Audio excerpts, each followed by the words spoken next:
Good morning બધાને. Good morning sir. મજામાં છો બધા?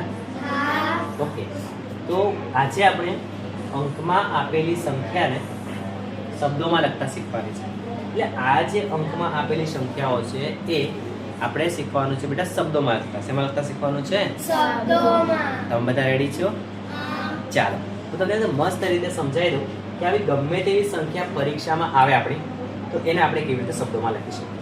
સૌથી પહેલા આપણી પાસે જે સંખ્યા છે, ભલે તમને વાંચતા નથી આવડતી, પણ તમારે બધાએ મને એક સાથે જવાબ આપવાનો છે. બોલો, ખાલી આ કેટલા લખ્યા છે? 5. અને આ બંનેને ભેગા કરીએ તો 25. અને આને ભેગા કરીએ તો 325. મતલબ આટલું તો તમને આવડતું જોઈએ હે ને? એકલી સંખ્યા હોય તો 5, બે સંખ્યા ભેગી કરીએ તો 25, ત્રણ સંખ્યા ભેગી કરીએ તો 325. રેડી? હવે યાદ રાખો, અહીંયા સુધી તમને આવડે છે બેટા 325 સુધી. તો એના પછીની એક સંખ્યા હોય કે બે સંખ્યા હોય, ઈ તમારે યાદ રાખવાનું 1000 બોલવાની. એટલે એકમ દશક તમને આવડે છે, એકમ દશક સો હજાર. તો 1000 માં 7 હોય તો આપણે કહેવાના 7000. કેટલા હજાર કહેવાના? 7000. એકમ દશક તમને બધાને આવડે છે? હા. ચલો, એકમ દશક સો હજાર 10,000 લાખ 10 લાખ કરોડ અને 10 કરોડ એ સુધી આપણને આવડવું છે. ઓકે, તો અહીં આપણે અત્યારે જેટલા સુધી શીખી શકીએ એટલું શીખીએ, બાકીનું આપણે પછીના તાસમાં જોઈશું. રેડી? તો 325 અને આ કેટલા હજાર કહેવાય બેટા? 7000. તો જો આને શબ્દોમાં લખવું હોય તો ખૂબ સિમ્પલ છે. 7000 બોલો જરા. 7000. પછી 25. 325. આવડી જાય ને આવડી જાય? આવડી જાય. ઈઝી છે અઘરું છે? ઈઝી. રેડી? નેક્સ્ટ આ સંખ્યા લખવી છે તો સિમ્પલ બોલો. આ કેટલા છે બેટા? 9. આ બંનેને ભેગા કરી દઈએ તો 39. 39. ના, ત્રણને ભેગા કરીએ તો કેટલા કહેવાય? 39. 39 જ કહેવાય, કેમ કે આગળ તો 0 છે હે ને? પણ આ 0 પાછળ હોત તો આપણે બોલવું પડતું 390. કેટલું બોલવું પડતું? 390. પણ આ તો આગળ છે તો આગળ તો એ જ બોલાય, એટલે કે 39 જ બોલાય. તો હવે એકમ દશક અને સો શુદ્ધ 39 જ છે, એ આપણને આવડે છે. કદાચ આ નહીં આવડતું તો ફરી બોલવાનું એકમ દશક સો. એકમ દશક સો હજાર. તો બોલો કેટલા હજાર? 1000. તો શબ્દોમાં લખવા હોય માટે શું કરવાનું બેટા? 1039. 1039.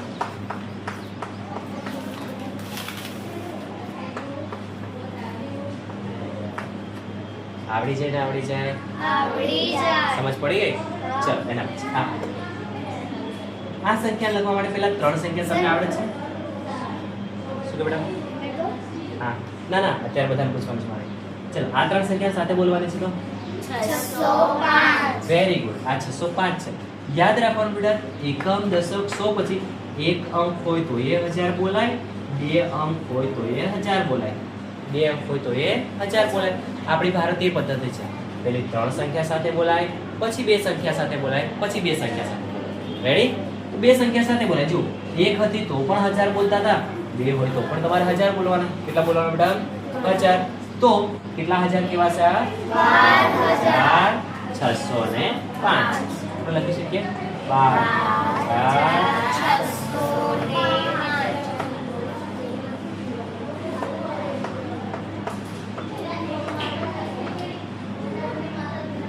આવડી છે કે નહીં આવડે? આવડી જાય. નેક્સ્ટ એના પછી હા, ચલો પહેલી ત્રણ સંખ્યા સાથે બોલવાની. બોલો કેટલા છે બેટા? 40. 40. 0 40 એટલે 40.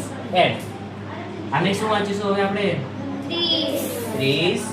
30,000. 30 કેમ? કારણ કે એકમ દશક સો અને સો પછીની બે સંખ્યા બોલાય 1000. શું બોલાય બેટા? તો આને વાંચીશું આપણે 30,040.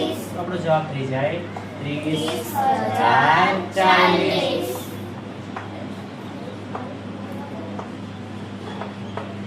કેટલાને સમજ પડે છે જરા હાથ ઊંચું કરીને કન્ફર્મ કરાવો ને. અરે વાહ. ચલો એના પછી હવે જરા ધ્યાન આપો તો જો આ આપણને આવડે છે. બોલો આ કેટલા છે? 3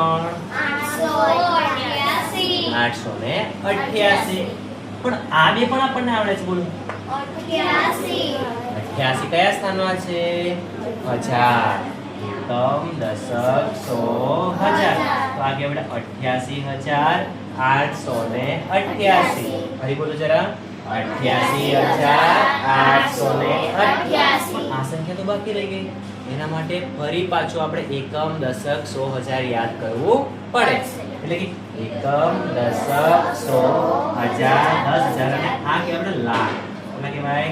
લાખ. જેમ 1000 અને 10,000 બંનેને આપણે ભેગા 1000 બોલીએ છીએ ને, એ લાખ અને 10 લાખને પણ ભેગા લાખ જ બોલવાના. શું બોલવાના?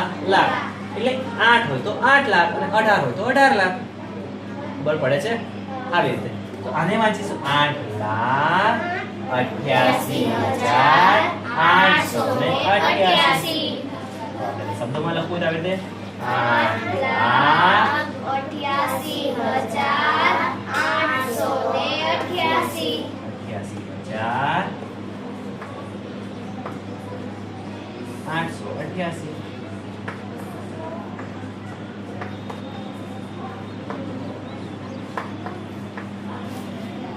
રેડી?